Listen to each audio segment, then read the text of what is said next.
পণ্যের মাসুল বাড়লে বাড়ে প্রত্যক্ষভাবে বিভিন্ন জিনিসের দাম, অথচ মার্চ মাসে পণ্য মাসুল বাড়লেও চুপ করেছিলেন তৃণমূল নেত্রী। কিন্তু রেল বাজেটে ভাড়া বাড়তেই রেলমন্ত্রীর উপর খড়গহস্ত হয়েছে তিনি। সত্যিই কি ভাড়া বাড়ানোর প্রয়োজন ছিল? সত্যিই কি প্রয়োজন ছিল রেলকে আইসিইউ থেকে বার করে আনার? অথবা সত্যিই কি প্রয়োজন ছিল রেলমন্ত্রীকে বদল করার? কি বলছেন সাধারণ মানুষ? আপনার নাম কি? তপন কুমার সরকার। কিভাবে দেখছেন এই পুরো বিষয়টাকে? এটা রাজনৈতিক ব্যাপার আর কি, আমরা সাধারণ মানুষ কি বলবো বলেন। হ্যাঁ, তবে দরকার ছিল আর কি, 10 বছর ধরে, বিগত 10 বছর ধরে রেলের ভাড়া বাড়ি নেই। হ্যাঁ, এটা যেমন প্লাস পয়েন্ট, কিন্তু বর্তমান বাজারে এটা দরকার আছে। এবং যাত্রী স্বাচ্ছন্দ্যের যে কথাটা রেলমন্ত্রী বলেছেন, ঠিকই বলেছেন উনি। হ্যাঁ, তো তারপরেও তাকে বদল করে দেওয়া হলো। দেশের রেলমন্ত্রী না তৃণমূলের রেলমন্ত্রী, কিভাবে দেখছেন?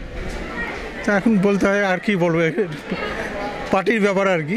দেশের রেলমন্ত্রী তো নয় বটেই। আপনারা কি চাইছেন? যাত্রী সুরক্ষা এবং যাত্রী স্বাচ্ছন্দ্য এবং ভাড়া বাড়ুক।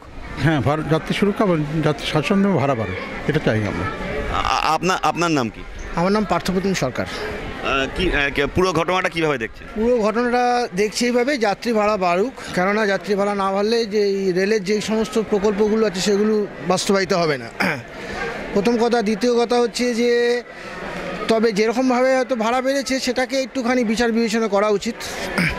জিনিসটা এইভাবে না, জিনিসটা হচ্ছে রেলের ভাড়া বাড়ুক, তবে একটা, কেন যেহেতু স্বাচ্ছন্দ্যের ব্যাপার আছে, যাত্রী সুরক্ষার ব্যাপার আছে, সমস্ত দিক দিয়ে, এবং 10 বছর ধরে যেটা বাড়েনি, তো একটা মোটামুটি একটা যেটা বাড়লে সবারই, গরিবেরও স্বার্থ রক্ষিত হবে, প্লাস আপনার মানে আপামার জনসাধারণের স্বার্থ রক্ষিত হবে। তাহলে রেলের ভাড়া বাড়িয়ে রেলমন্ত্রীকে মন্ত্রিত্ব খোয়াতে হচ্ছে, এটা কি গরিব মানুষের স্বার্থেই নাকি সস্তার জনপ্রিয়তা অর্জনের লক্ষ্যে? এটা তো রাজনৈতিক সিদ্ধান্ত, এই ব্যাপারে তো আমার মন্তব্য করা সাজে না। তবু জনসাধারণ হিসাবে, কারণ জনসাধারণ নির্বাচন করেছে, সব কিছুই করেছে। যখন এইগুলো নীতি নির্ধারিত হয় যেগুলো, সেগুলো তো জনসাধারণকে রেখে হয় না। জনগণ হিসাবে কিভাবে দেখছেন? কারণ জনগণের মন্ত্রী, রেলমন্ত্রী দেশের মন্ত্রী, তো দেশের রেলমন্ত্রী বাজেট পেশ করলেন, তা সেই দিনই তাকে সরে যাওয়ার সিদ্ধান্ত জানিয়ে দেওয়া হলো, নজিরবিহীন ভারতবর্ষের ইতিহাসে। না, এটা তো কথা হচ্ছে যে এটা যেহেতু রাজনৈতিক সিদ্ধান্ত, সেটা সেই জন্য রেলমন্ত্রীকে হয়তো ভাড়া বাড়ানোর জন্য হয়তো সরে যেতে হচ্ছে, বা অন্য কোনো একটা কোনো কিছু। যাত্রীরা চাইছি ভাড়া বাড়ুক, কেন যেহেতু 10 বছর ধরে ভাড়া বাড়েনি। কেন রেল তো একটা মোটামুটি যেটা আছে তাতে সরকারের সম্পত্তি, মানে সরকারের যদি আয় হয় তাহলে জনগণের আয় হবে, সেই হিসাবে বলেছি কথাটা।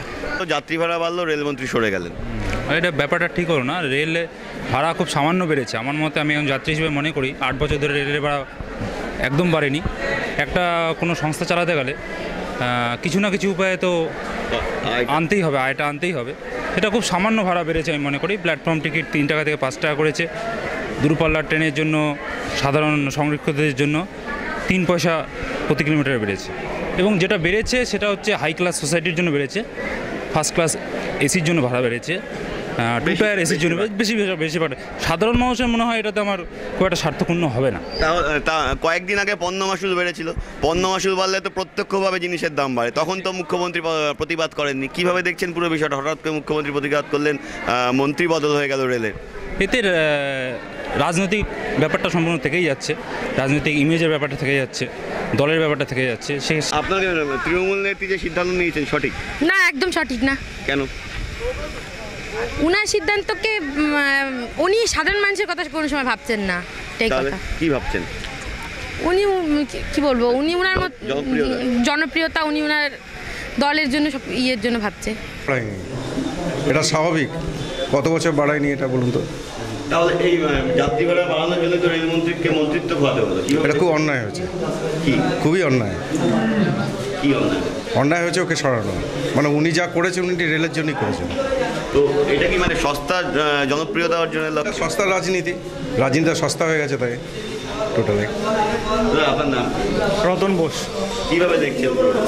অবশ্যই এখন যা মার্কেটিং ইয়ে আছে, টাকার যেভাবে বাড়ছে, ভাড়া বাড়ানোটা স্বাভাবিক, কিছু পার্সেন্ট ভাড়া বাড়ানোটা স্বাভাবিক। এবং যাত্রী সুরক্ষার কথা যেটা বলা হচ্ছে সেটা সবচেয়ে জরুরি। অবশ্যই যাত্রী সুরক্ষা আরও বেশি বাড়ানো উচিত। এবং সরকারি যে অন্যান্য পরিবহন যেমন বাস, সেখানে তো ভাড়া অনেক বেশি, তুলনায় রেলের ভাড়া অনেক কম। তাহলে রেলকে বাঁচাতে কি মানে লোকসানের বহর কমাতে, রেলকে সুস্থ সবল করে তুলতে কি দরকার ছিল এই যাত্রী ভাড়া কিছুটা হলেও বাড়ানোর? অবশ্যই কিছুটা হলেও বাড়ানো উচিত ছিল। সাধারণ মানুষেরা বলছেন সস্তার রাজনৈতিক জনপ্রিয়তা অর্জনের লক্ষ্যেই কিন্তু রেলের যাত্রী ভাড়া বাড়ানোর প্রতিবাদ করছেন মুখ্যমন্ত্রী মমতা বন্দ্যোপাধ্যায়। সাধারণ মানুষের স্বার্থ উপেক্ষিত করেই রেলকে কিন্তু ক্ষতির মুখে ঠেলে দিচ্ছেন তিনি এই রাজনৈতিক জনপ্রিয়তা ধরে রাখতে গিয়ে।